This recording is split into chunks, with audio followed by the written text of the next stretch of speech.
io oggi ho 54 minori stranieri non accompagnati in capo al comune, che costano, lo dico anche al collega Crosato, in base alle esigenze, però arrivano a costare anche 200 euro al giorno a bambino, a ragazzo, e lo Stato ti rimborsa circa 100 euro. Giungono in Italia da paesi extra Unione Europea senza genitori o familiari ad assisterli. Sono i minori non accompagnati di cui i comuni devono farsi carico dal momento dell'arrivo fino alla maggiore età, con costi significativi. Per il comune di Treviso costano 1.300.000 euro all'anno, ma per il comune di Padova si arriva oltre ai 3 milioni. Ho parlato con il sindaco Giordani, che mi pare che ne ha in gestione circa 140-150, perché più grande diventa il comune, più grande diventa il problema, più piccolo diventa, però poi in proporzione il peso di questi costi è lo stesso a Cessalto così come a Treviso.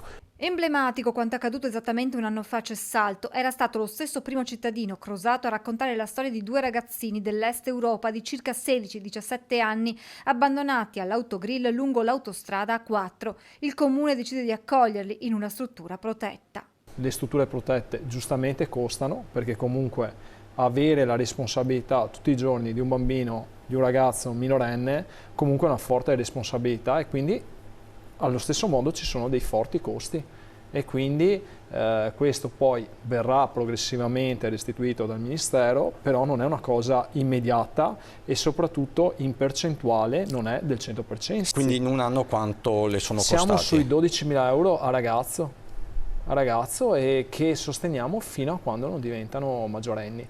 Un tema questo affrontato su più fronti ai tavoli nazionali e portato da ANCI anche nel confronto con i prefetti, perché, spiega il presidente veneto dell'Associazione Comuni Conte, non è solo un problema di gestione e di responsabilità per i sindaci. È anche un problema di bilancio, perché qui sì, noi siamo costretti a sottrarre delle risorse al bilancio comunale, in modo particolare al capitolo del sociale, per far fronte a dei costi di gestione.